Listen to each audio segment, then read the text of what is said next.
So during a tournament, what's your opinion of anglers' ownership of spots?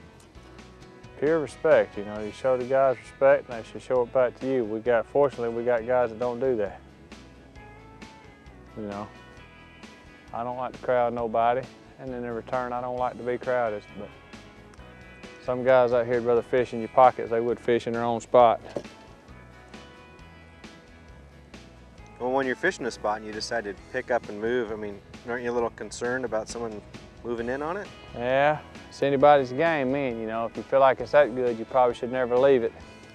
So you take that risk, you know, go find fish and cull or stay there. So when you start crossing that bridge, you got to be realizing that if you're not there, they've got no way to know. And speaking of moving up and going, at what point while you're fishing a spot do you feel like, you know, you make the decision to get up and move? I mean, do you set a time limit or? No, I just go by gut feeling. You know, when I get that gut feeling I ain't gonna catch them anymore, I leave. I don't have any time frame, any of that stuff. I go in there thinking, when I lose confidence, I'm leaving. That may be one cast, it may be 100, I don't know. It's just whenever I lose confidence.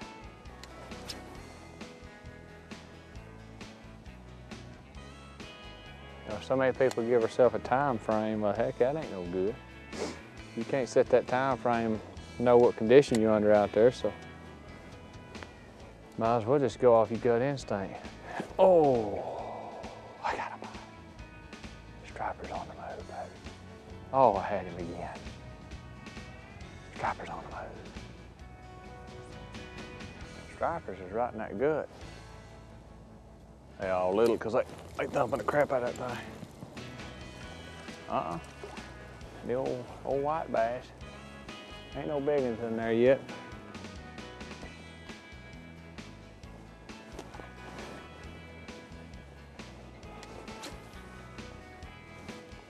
I've had days up this river. You sit and catch 100 fish a day doing this and catch a big old stringer spot. Catch 5 drum, 22 stripe, and then a 3-pound spot. You know, that's just where the bait stays, and that's where every fishing. Oh yeah, Swindle's found the rhythm on a crappie. Oh, he's a puller. He's pissed. Give her a few more to see if I can catch one out of there, we'll move on back.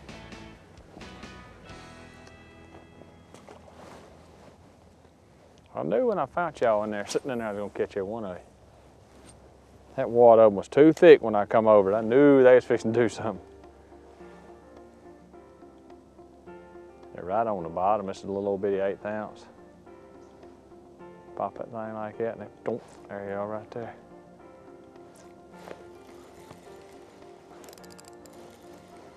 Where's them spots at?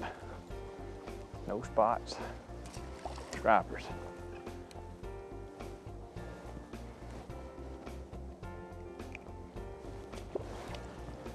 Don't let them fool you.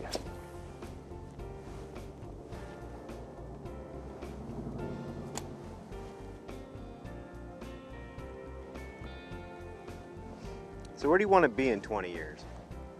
Retired, living on my cabin, on my 200 acres with my wife.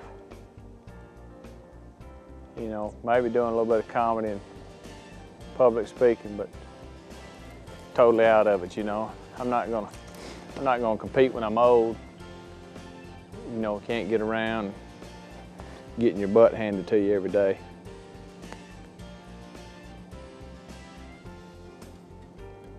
You can get your butt handed to you enough young.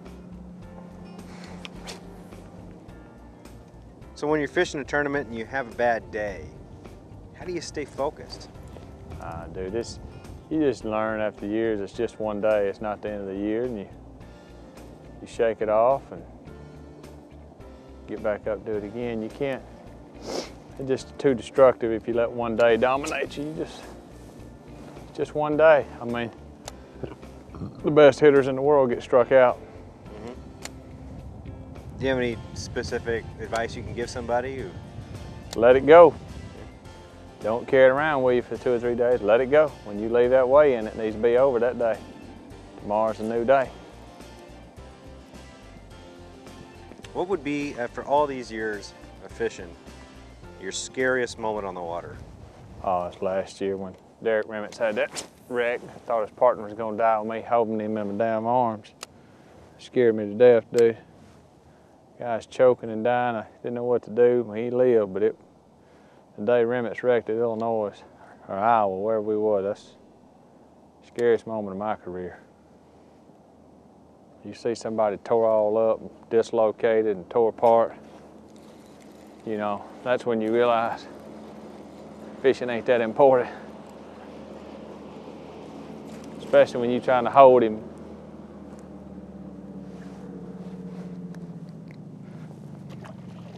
Remitz begging me, don't let him die, don't let him die, don't let him die.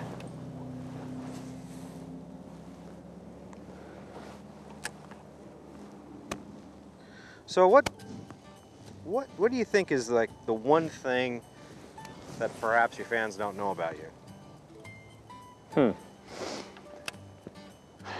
I'm a romantic guy? No. I don't know. I'm pretty big into old cars and hot rods. I like that. I'm a pretty strict parent. For me to act the way I do, I'm pretty strict, you know.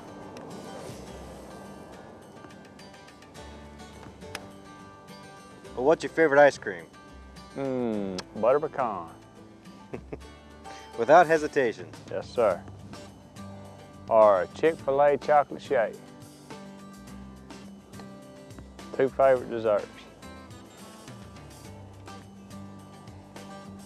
What would be your idea of a dream vacation?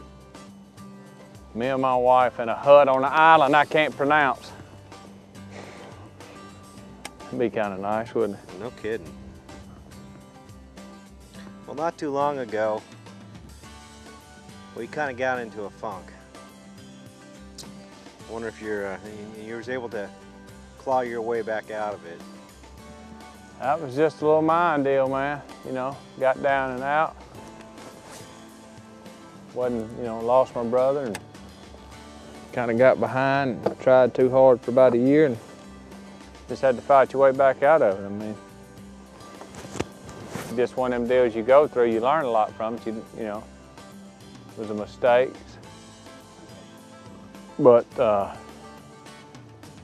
hey, when you try too hard, most of the time nothing good happens, and that's all we were doing was trying too hard. When my brother started dying, then after I lost him, it's like I knew I had to catch him then. I had dug a hole for myself, and man, I spent all 1 year digging out.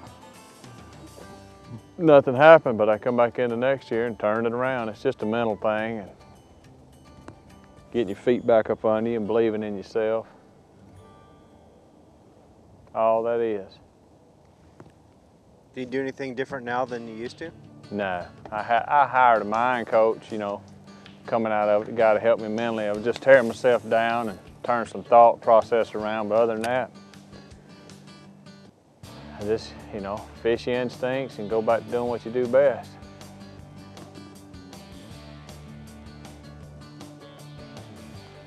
Well, if you could fish with anyone from the past or present, who would it be and why? I'd probably like to go with my granddad again, you know. He's the one that used to carry me pond fishing and cat fishing, and I probably wouldn't mind sitting on the bank of an old pond with him again with some corks and live brim catching catfish. That sounds like a lot of fun. Was he the one who introduced you into fishing? You know, my dad kept me fishing, but I spent the summers with my granddad when I was young, and we catfished every pond in North Mississippi. I mean, we was after him.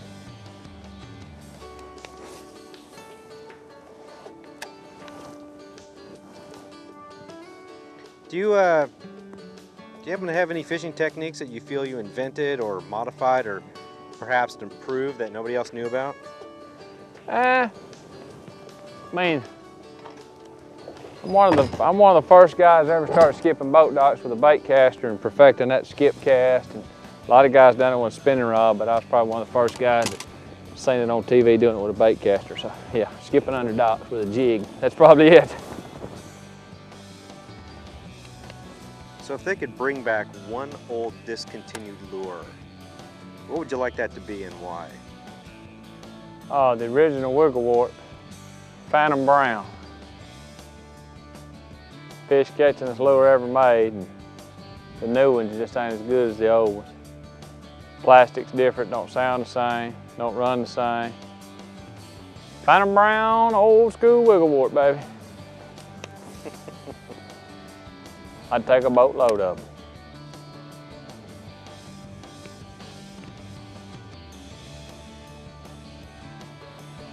Well, Gerald, I want to thank you for taking the time to be with us today and answer everybody's questions. We got them. We ain't caught no fish, but we got the questions. We'll get that. Oh, the fish will come. The fish will come.